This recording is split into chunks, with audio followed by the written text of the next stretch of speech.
Welcome back to another deep dive. Mm. Last time, we were exploring the vastness of space, right? 74 planetary civilizations that we know of, plus 3 that are unidentified, and then Yeah, right. 23 of those that have Yeah. interacted with Earth. They're pretty mind-blowing. Yeah, and today we're going to be taking a closer look at inter-civilization interactions, and specifically what the O.O.N sources call amoral civilizations. Right. So that's our mission for this deep dive, and we'll be looking at this through the lens of diplomacy and realpolitik. Yeah, treating it as we would Yeah. any interaction between nations here on Earth. Yeah. Absolutely. So let's start with the basics. What does it mean for a civilization to be amoral in this context? Well, the O.O.N sources define it as civilizations that acknowledge a collective soul, a sort of planetary consciousness. Okay. But they deny the existence of individual souls. Oh, interesting. Or God. Okay, so a very different understanding of existence and consciousness compared to us. Precisely. How does this then shape their actions and interactions? Think of an ant colony. Okay. Each individual ant acts in service to the collective, Yeah. with little regard for its own individual well-being. Right. The Oomoans suggest these amoral civilizations operate in a similar way, Okay. prioritizing the needs of the group over the desires or even the survival Wow. of individual members. That's a fascinating, albeit slightly unsettling concept. Yeah. It really challenges our human-centric view of morality and ethics. It does. And according to the O.O.N data, there are 2 specific amoral civilizations that have interacted with Earth, the Reptilians and the Greys. Right. But it's important to remember that these are terms given to them by humans. Right. Labels. Yeah, not necessarily accurate. Not necessarily accurate descriptors. So we need to be careful about applying our own human perceptions to try to understand them. Absolutely. What can we learn about them from the O.O.N sources? Well, the Oomoans identify the Reptilians as the first dominion. They're described as having pale white skin with an ophidian texture. Ophidian, or snake-like. Okay. They communicate through a whistling language, suggesting that, the popular conception of them as reptilian being Yeah, the lizard people. might be inaccurate. Right. The Oomoans place their origin in the Orion constellation, Okay. specifically HD 6168 as their most populous colony. Wow. Interestingly, the visitors to Earth specifically come from HD 50281A. And they've been visiting for quite some time, haven't they? Oh, yes. Like, The O.O.N sources indicate that the Reptilians first arrived on Earth approximately 35,000 years ago, wow, okay. making them the oldest known visitors to our planet. That predates any human civilization as we know it. It certainly does. What about the Greys? The second dominion. Yes. They're the ones that fit the classic Roswell alien image. Precisely. Small, frail appearance, Okay. large, dark eyes, which aligns with the typical image we see in pop culture. Right. Their communication method is quite unique. They utilize vibrating membranes in their foreheads to produce directional ultrasound waves. So they use their foreheads to communicate. In a sense, yes. Wow. And the Oomoans suggest that this has often been misinterpreted by humans as telepathy. Interesting. This highlights the potential for miscommunication when you're dealing with civilizations with such drastically different forms of communication. Absolutely. It's crucial to consider how these differences in communication and perception might, influence our understanding of their objectives and actions. Absolutely. Speaking of which, let's dive into their objectives. Okay. What do these amoral civilizations want from Earth? Well, the O.O.N sources indicate that both the Reptilians and the Greys are seeking to establish exclusive bilateral alliances with Earth. Okay. They offer advanced technology and knowledge in exchange for territories and services. It sounds like a tempting offer. It does, doesn't it? Who wouldn't want advanced technology and solutions to our problems? Yeah. But what are the potential downsides to these alliances? The Oomoans warn that these alliances could be detrimental to humanity's long-term evolution and autonomy. Okay. They suggest that these civilizations seek to domesticate humanity, turning us into a subservient species. Domesticated humanity. Essentially serving our godlike masters in exchange for material comfort and technological advancement. That sounds like a pretty dystopian scenario. It does, doesn't it? How exactly would they achieve that? I mean, is this through force? Or are they employing more subtle tactics? The O.O.N sources don't suggest any overt use of force. Yeah. Instead, they seem to employ classic diplomatic strategies, Okay. offering enticing incentives and appealing to our desire for progress and problem solving. So it's a form of soft power, essentially. Exactly. Influencing our choices and actions without resorting to direct coercion. So they're playing the long game. It would seem so. Subtly manipulating us toward their own goals. But if they deny individual souls, as you mentioned earlier, what are the implications for their understanding of morality and ethics? That's a crucial question. And the Oomoans offer some insights into the eschatology, or the beliefs about the ultimate destiny of these civilizations. They state that these civilizations know BB, referring to the collective soul, specific to each planet, but deny the existence of B, meaning the individual soul, and WOA, which refers to God. So they acknowledge a collective consciousness, but not individual souls. Yes. And how does this affect their understanding of morality? Well, the Oomoans note that these beings act like ants, and from their youth they are educated so they will hide their feelings. Interesting. This suggests a highly regimented society where individuality is suppressed and emotions are considered irrelevant or even detrimental to the functioning of the collective. So their morality then is likely based on the survival and prosperity of the group. Most likely, yes. Not the well-being of individual members.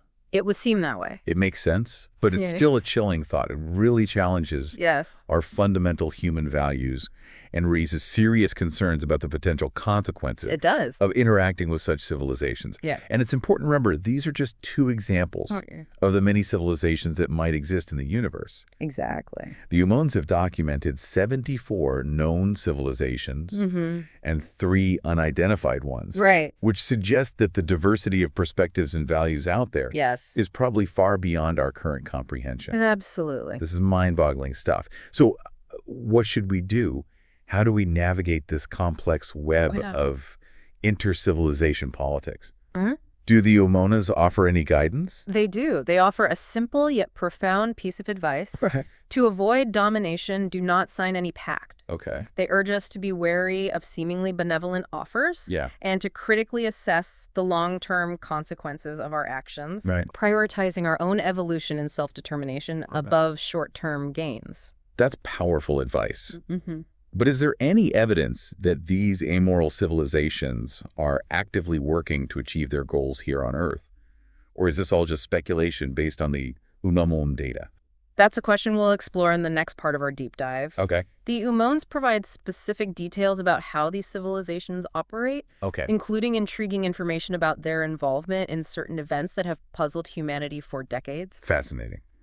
We'll be back after a short time to delve deeper into the Oomoan data and explore the implications of these amoral civilizations' presence on Earth. So we talked about this idea of domestication of humans by these amoral civilizations. It's a chilling concept. What specific dangers do the Oomoans highlight, and how does this domestication play into their larger objectives? Well, they suggest that these civilizations view human individuality, our emotions, as a weakness. They believe it hinders our progress towards a purely efficient, hive mind-like collective. Their domestication aims to eliminate this perceived weakness. So it's not about enslaving us in chains.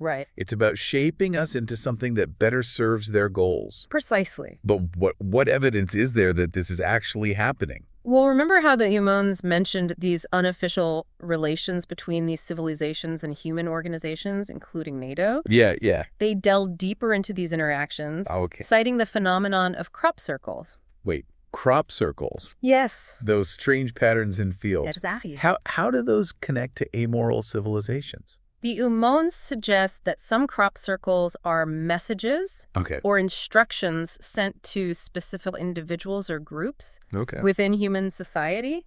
They claim these messages often pertain to agreements being made between those individuals. So certain people are already collaborating with these civilizations. That's what the Oomoans suggest. But wouldn't such agreements ultimately harm humanity as a whole? That's precisely the Oomoan warning. They state that your elites erroneously imagine that they will have priority when it comes to benefiting from the agreements with which their visitors seduce them. It seems like a classic case of short-sightedness. It does, doesn't it? Being lured by immediate gains without grasping the long-term consequences. Precisely. It's a cautionary tale, to say the least. Indeed. So earlier we talked about dominion as a system of influence. Right. Can you elaborate on what that means? Yeah. Dominion, as described by the Oomoans, is a form of intercivilization control. Yeah. Imagine a powerful nation extending its influence over weaker ones, offering protection and aid in exchange for allegiance and resources. Yeah. It's a similar dynamic, but on a cosmic level. So these amoral civilizations aren't just interacting with Earth. No. They're exerting their influence over other civilizations as well. Exactly. The O.O.N sources state that 11 autochthonous civilizations, meaning civilizations that originated on their respective planets, have received space travel technology from these dominions. And they remain subordinate to those dominions, right? That's what the O.O.N indicate, yes. That raises serious ethical questions about the nature of these agreements. It does. And the potential for exploitation.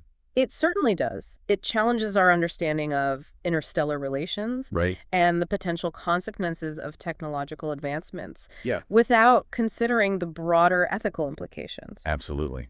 Let's shift our focus back to the two specific civilizations we've been discussing, the Reptilians and the Greys. We've covered their appearances and communication styles. Right. What else do the Oomoans reveal about them? Well, let's start with the Greys, the second dominion. Okay. Their origin, according to the Oomoans, remains uncertain. Okay. But they are directly connected to the infamous 1947 Roswell incident. Roswell? Yes. That's one of the most famous alleged UFO crashes in history. It is, isn't it? Are the Oomoans suggesting that it was a real event? They confirm it did happen. Oh, wow. But it wasn't a single crash. It involved 2 planetary exploration shuttles, Greys, and 1 spacecraft, Orion, during a supposed chase. A triple crash. That's what the Oomoans claim, yes. And both the Greys and the Reptilians were involved. Apparently so. What happened? Well, the Oomoans paint a rather chaotic scene. Okay. 1 Grey shuttle collided with the Reptilian spacecraft and exploded. Oh, wow. Another Grey shuttle crashed nearby, while the Reptilian craft crashed further away. Wow. A chase and a collision. It seems that way. It sounds like something out of a science fiction movie. It certainly does. It adds a dramatic layer to the whole Roswell mystery. Yeah. And it raises many questions. Oh, I bet. Why were they in the same airspace? Right. Is it cooperation or conflict? Yeah. The Oomoans don't provide all the answers. Right. But this incident seems pivotal in humanity's relationship with these amoral civilizations. It seems like we've only just scratched the surface of this complex and unsettling topic. Absolutely. Do the Oomoans offer any further insights into these civilizations or their interactions with Earth? They do. They provide specific details about their activities, technologies, and even their history. Okay. And they offer a chilling glimpse into what the future might hold. Okay. If humanity continues down this path of these agreements. This is fascinating and a little bit scary, to be honest. Yeah. We'll be back after a short to explore the potential future these civilizations envision for humanity. Yeah. Okay, so we've been talking about these amoral civilizations and their objectives, their interactions with Earth. It's a lot to take in. Yeah. What does the future look like if humanity continues down this path of agreements and alliances with them? The Oomoans offer a stark warning. Okay. They describe a future where humans become unemotional, healthy bodies, essentially. Okay. Domesticated men, serving their godlike masters for feudal rewards. So a future where individuality and emotions are suppressed. Yes. Where we're basically reduced to just cogs in their machine. That's the potential outcome the Oomoans foresee. Wow. They believe that, these civilizations view emotions as a weakness, a hindrance to efficiency and progress as they define it. But wouldn't there be resistance? I mean, humans have a strong sense of self-preservation. Of course. And desire for freedom. Certainly. However, the Oomoans suggest that these civilizations are masters of manipulation. Okay. They'll likely employ subtle tactics, offering solutions to our problems, promising advancements, all while subtly eroding our autonomy and individuality. It's a chilling thought. A slow, almost imperceptible slide into subservience. Do the Oomoans offer any hope, any way to avoid this potential future? They do. Their message is clear. To avoid domination, do not sign any pact. Right. They urge us to recognize the potential dangers of these seemingly benevolent offers and prioritize our own evolution and self-determination. It's a call for discernment, for critical thinking on a global scale. Absolutely. But how do we achieve that when, as you mentioned earlier, Some individuals are already engaging with these civilizations. The Oomoans emphasize the importance of awareness and education. Okay. They believe that by understanding the nature of these amoral civilizations, their objectives and methods, humanity can make informed choices about future interactions. So knowledge is our best defense. Knowledge and unity. The Oomoans suggest that a divided humanity, each nation pursuing its own self-interest, is more susceptible to manipulation. Okay. They believe global cooperation and a shared understanding of the potential threat are crucial for resisting domination. It's a daunting task, but not an impossible one. Right.